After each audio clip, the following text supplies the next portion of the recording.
Hicks and Major Powell had agreed that General Spears, his control over Base 3, and his apparent obsession with the Xenomorph creature was a severe danger.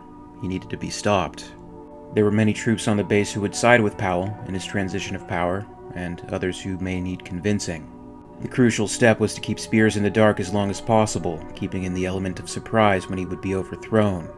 At this time, Spears and a select few of his men had been away from the base, a day or so rides away from the colony structure where an alien hive was developing. Having communications cut off with the base, Hicks and Powell hoped, could at least be temporarily attributed to the ensuing storm. Hicks barged into the comm room where Newt had been searching for further Earth transmissions and blasted the controls. Long-range communications at Third Base were history, at least for a while. There would be radio and Doppler on the crawlers and ships, of course, some of it capable of reaching over the near horizon to Spears, but if he hurried, nobody would get to those, or if they did, it wouldn't matter. Hicks, what the fuck are you doing? Staging a coup, or a mutiny. When Spears comes back, he is going to be relieved of command. Powell is taking over. He led her down the corridor. What exactly are we doing here? She asked. Taking sides, he said. Powell has given me a list of men and women we can depend on to lead our way, and the transponder coordinates of the troops who are likely to stay loyal to Spears. We're going to round up and detain the general's supporters. Then when he comes home, he won't have so much to worry about. We take him down, flush all this demented shit away, and live happily ever after. You've said that before, Newt said. I'm still working on it, kid. Give me a little more time. Earth wasn't built in a day, you know. He grinned. Newt returned the smile. She was tired and had a lot on her mind, but she had no trouble buying into this scenario. If they didn't do something about the madman running this base, he would kill them all, sooner or later. Win or lose, this had to be better than the alternative. One of Powell's supporters arrived right after Hicks and Newt, also armed with a carbine. Between the two of them, they had no trouble capturing the 4 men and 1 woman whose transponders ID'd them as Spears loyalists. At least, according to Powell. Hicks didn't much like trusting the Major, but in this case, the choice was easy enough. At least Powell wasn't homicidal. What's the scat, Sarge? One of the captured troops said. Changing the guard, Hicks answered. To keep it simple, here's the drill. Spears is out, Powell is in. Any problems with that? The troopers glanced around, and at the weapon Hicks held across his chest in port arms position. You're breaking a few regs here, Sarge, one of the troops said. Spears will cut you a new asshole.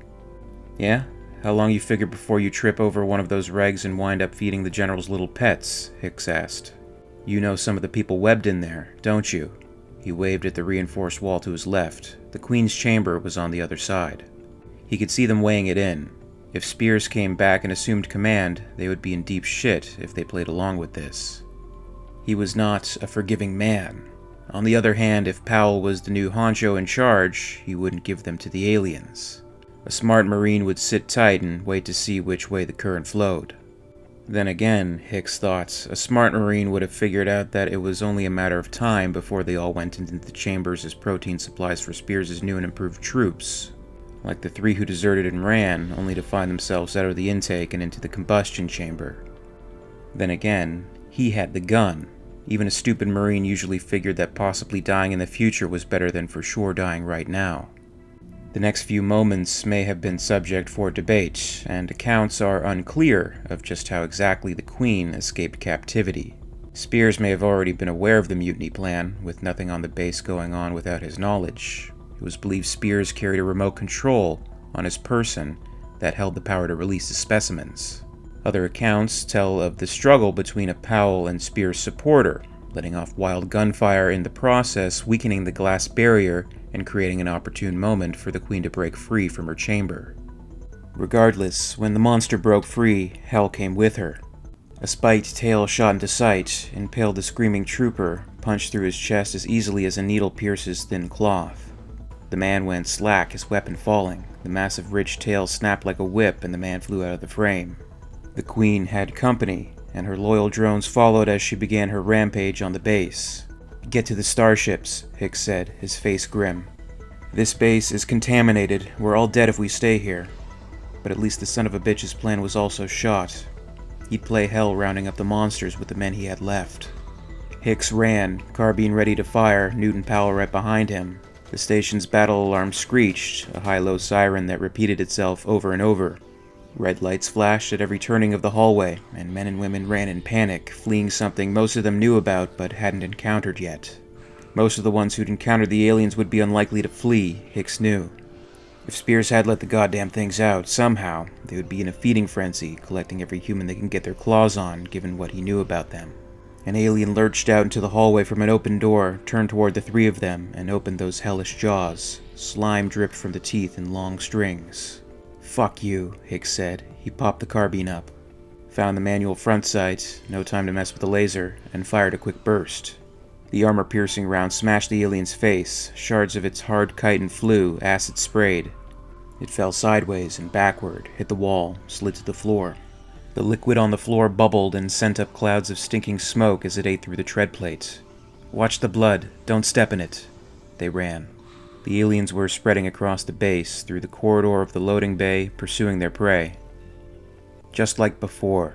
Acheron. Earth. You never really stop them. You only survive, Hicks observed. Powell listened to the comm he carried and shook his head. He and Newt and Hicks were in the approach corridor leading to the starship hangars. They still had lights and power, though much of the station had apparently been shut down. Powell was on the edge of a full-blown panic himself. Hicks could see that. His face was pale, sweaty, and he clutched at the comm as if it were some kind of lifeline. "The base is overrun," he said. "Listen," Hicks said, as if talking to a buzzhead recruit or a small child. "Listen. We can get away. We'll take one of the starships." Powell shook his head. "Can't. It takes too long to program a launch. They'll get us. They'll get us." "We'll run an old program," Hicks said. "Take one of the ships back to where it came from." "Not a good idea. They all came from Earth. All of them." "Then we'll fix the goddamn program along the way. Move, Powell." Powell stared at him. Nodded. "Okay. You're in charge now, okay?" The trio moved toward the hangar entrance. The hangar was still patent. At least no aliens had managed to get in. After the two in the hallway, Powell's command override had admitted the trio through the lock without any other problems. The vast space of the hangar was quiet. It seemed empty. If there had been work crews inside with the alert sounded, they would not be around now. Newt was beginning to feel overwhelmed at the situation. "I wanted to be brave," she thought. "I wanted to pretend my death would mean something. But the time for self-deception had passed. I tried to remember my mother and father. I tried to remember their love, but couldn't. It was all so long ago, so distant. Then I thought of Bueller and began to cry. It was then that the trio's plans were disrupted. It was then General Spears crashed into the hangar, his hopper streaming oxy-fed flames that winked out quickly in the vac. An announcement came from within the vehicle. "Cease fire, or I will fry you where you stand," Spears said. This order was addressed not only to the human mutineers, but to the aliens who began pouring into the hangar. They stopped in their tracks. They had immediately recognized Spears' voice and his threatening tactics with fire. "They understand the flame," Spears announced. He emerged from the hopper. "I'm their new master.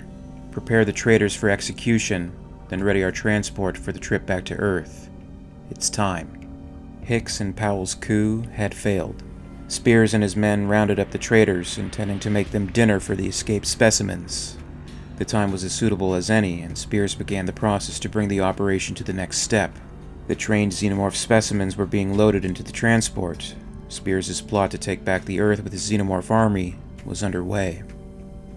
In this series, I'm recounting the Earth War, as depicted in the Aliens comic series. The accounts are explored as originally published, despite certain names, locations, and other events having been altered over time. For more on the Earth War, you can check out the accounts of the Earth War playlist on the end screen, which presents these videos in order, and stay tuned for the latest videos in this series. As always, I'd like to thank you very much for watching. I really appreciate it, and if you enjoyed this video, please make sure to give it a like, and you can also subscribe for all the latest videos from Alien Theory. My very, very special thanks goes out to our WEYLAND YUTANI executives, EmYarUk and Lady Anne, part of our Patreon Hive. If you'd like to join the Hive and support the channel, check out my Patreon page for exclusive posts and contests. And of course, in the meantime, you can catch up with Alien Theory over social media. Follow @alien_theory on Twitter and @alientheoryyt on Facebook and Instagram for more. And until next time, this is Alien Theory, signing off.